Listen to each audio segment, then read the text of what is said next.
নমস্কার বন্ধুরা, কেমন আছেন সবাই? মমস কিচেনের আরেকটি নতুন রেসিপিতে আপনাদের সকলকে স্বাগত জানাই। তো আজকে আমি তৈরি করব সাবুদানা দিয়ে কাটলেট।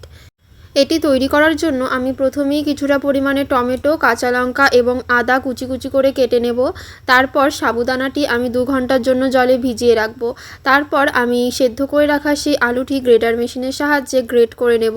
গ্রেট করে নেওয়ার পর এর মধ্যে আমি সেই 2 ঘন্টা ভিজিয়ে রাখা সাবুদানাটি দিয়ে দেব। অপরদিকে আমি 2টো পাউরুটি নিয়ে নেব এবং সেটা জল দিয়ে ভিজিয়ে নেব। জল দিয়ে ভিজিয়ে নেওয়ার পর তারপর আমি সেটি ওই সাবুদানা এবং আলুর মধ্যে দিয়ে দেব এবং হাত দিয়ে ভালোভাবে মেখে নেব। এটিকে খুব ভালোভাবে হাত দিয়ে চটকে চটকে মেখে নিতে হবে যেন এটি ভালোভাবে মিশে যায়। তারপর আমি এর মধ্যে সেই আগে থেকে কুচি কুচি করে কেটে রাখা টমেটো, কাঁচা লঙ্কা এবং আদা এর মধ্যে দিয়ে দেব। এই সমস্ত কিছু এক এক করে দিয়ে নেওয়ার পর আমি এর মধ্যে স্বাদ মতো নুন এবং কিছুটা পরিমাণে জিরের গুঁড়ো দিয়ে দেব।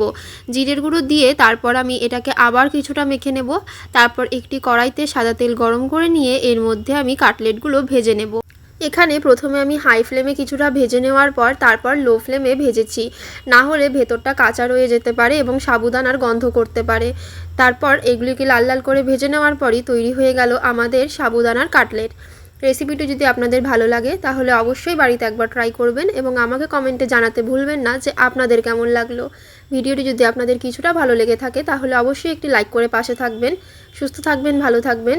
দেখা হচ্ছে আবার পরবর্তী আরেকটি নতুন রেসিপিতে, মমস কিচেনের একটি নতুন ভিডিওতে। আজকের মতো এইটুকুই, টাটা।